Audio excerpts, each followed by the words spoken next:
વિભાગ દ્વારા આગામી 7 દિવસ એટલે કે 23 ઓગસ્ટ સુધી રાજ્યમાં વરસાદને લઈને આગાહી કરવામાં આવી છે, જેમાં ખાસ કરીને દક્ષિણ ગુજરાત અને સૌરાષ્ટ્રમાં ભારે વરસાદની સંભાવના છે। આગામી 21 ઓગસ્ટ સુધી માછીમારોને પણ દરિયો ન ખેડવા સૂચના આપવામાં આવી છે। અત્યાર સુધી રાજ્યમાં 4 સિસ્ટમ સક્રિય હતી અને આજે નવી લો પ્રેશર સિસ્ટમ પણ સક્રિય થતાં આગામી દિવસોમાં રાજ્યમાં વરસાદનું જોર રહેશે।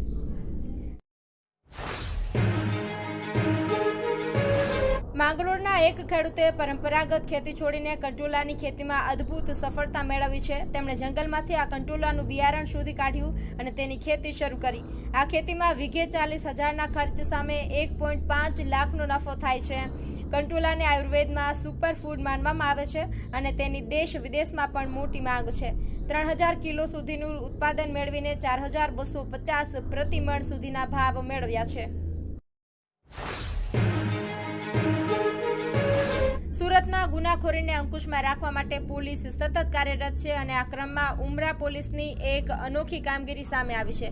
મગદલ્લા ગામના ઓવારા વિસ્તારમાં ચાલતા એક જુગારધામ પર પોલીસે ફિલ્મી સ્ટાઇલમાં દરોડો પાડીને 7 જુગારીઓને ઝડપી પાડ્યા છે। પીસીઆર વાનમાં જવાને બદલે પોલીસની ટીમ ટેમ્પોમાં મજૂરોને વેશ ધારણ કરીને પહોંચી જુગારીઓને પકડી ટેમ્પોમાં જ પોલીસ સ્ટેશન લઈ આવ્યા હતા।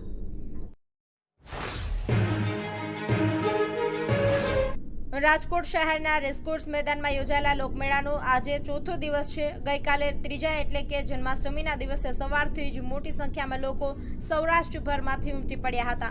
પ્રથમ દિવસે 2.60 લાખ બાદ બીજા દિવસે 3 લાખ અને ગઈકાલે ત્રીજા દિવસે 3 લાખથી વધુ લોકોએ મેળાની મજા માણી હતી। એટલે કે 3 દિવસ દરમિયાન કુલ 8,60,000થી વધારે લોકો મેળાની મજા માણી ચૂક્યા છે। ત્યારે ડ્રોન મારફતે લેવાયેલા આકાશી દ્રશ્યો નીચે જાણે કીડિયારું ઉભરાયું હોય તે રીતે માનવ મહેરામણ જોવા મળ્યું હતું।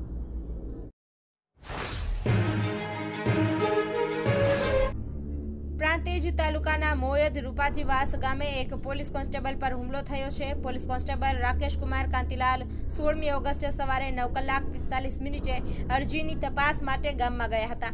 આ દરમિયાન રણજીતસિંહ અર્જુનસિંહ રાઠોડ, કૈલાસબેન રણજીતસિંહ રાઠોડ અને કોમલબા અર્જુનસિંહ રાઠોડે તપાસમાં સહકાર આપવાનો ઇનકાર કર્યો અને તેઓએ પોલીસ કર્મી અને સાક્ષીઓનો અપશબ્દો કહ્યા હતા।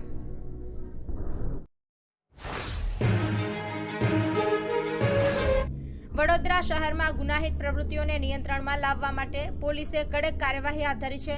પાણીગેટ પોલીસ સ્ટેશનમાં ખંડણીના કેસમાં 1.5 મહિનાથી વોન્ટેડ માથાભારે આરોપી ડેવિડ કહારને પોલીસે ઝડપી પાડ્યો હતો અને દોરડા બાંધીને તેનું જાહેરમાં સરઘસ કાઢી વેપારીઓ પાસે હાથ જોડાવી માફી પણ મંગાવી હતી। આરોપી ખંડણી, ધાક ધમકી અને મારામારી જેવા અનેક ગુનાઓમાં સંડોવાયેલો હતો।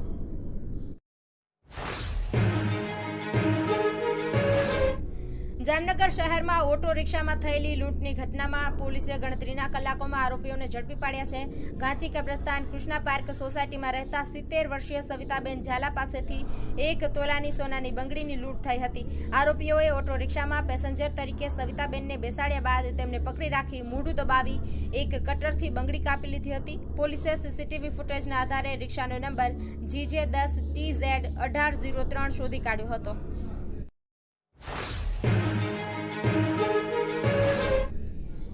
અમરેલી જિલ્લામાં છેલ્લા 1 મહિનાથી વરસાદની ખેંચ અનુભવાઈ રહી હતી। આ દરમિયાન કપાસ અને મગફળીના પાક મુરઝાવા લાગ્યા હતા। ખેડૂતો વરસાદની આતુરતાથી રાહ જોઈ રહ્યા હતા। છેલ્લા 2 દિવસથી જિલ્લામાં ધીમી ધારે વરસાદ વરસી રહ્યો છે। વડિયા, કુંકાવાવ, બગસરા, ધારી, ચલાલા, ખાંભા, બાબરા, લાઠી, અમરેલી, સાબરકુંડલા અને જાફરાબાદ વિસ્તારમાં સારો વરસાદ નોંધાયો છે। વરસાદ ખેંચાવાને કારણે ખેડૂતોના કૂવાના પાણીથી પાક બચવાનો પ્રયાસ કરી રહ્યા હતા। જોકે કૂવાના પાણીની સપાટી પણ ઘટવા લાગી હતી।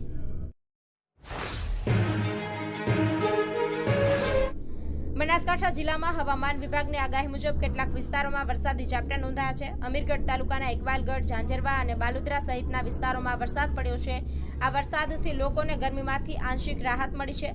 સાંજના સમયે અચાનક શરૂ થયેલા વરસાદથી ખેડૂતોમાં ખુશીનું મોજું ફરી વળ્યું છે। મુરઝાઈ રહેલા પાકોમાં નવજીવન આવ્યું છે। જોકે હવામાન વિભાગે જિલ્લામાં હજુ પણ અતિ ભારે વરસાદની આગાહી કરી છે। બનાસકાંઠા જિલ્લાના મોટાભાગના જળાશયો હાલ ખાલીખમ સ્થિતિમાં છે। આ કારણે ખેડૂતો વધુ વરસાદની આતુરતાથી રાહ જોઈ રહ્યા છે।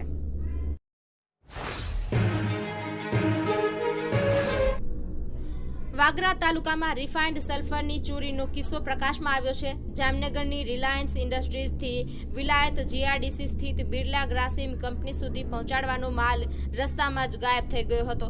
વાગરા પોલીસમાં નોંધાયેલી ફરિયાદ અનુસાર ટ્રક નંબર GJ17UU 3008ના માલિક હરદીપસિંહ સરવૈયા અને ડ્રાઈવર જયેશ ડાંગરને 31,100 મેટ્રિક ટન રિફાઇન્ડ સલ્ફર પહોંચાડવાનું કામ સોંપવામાં આવ્યું હતું.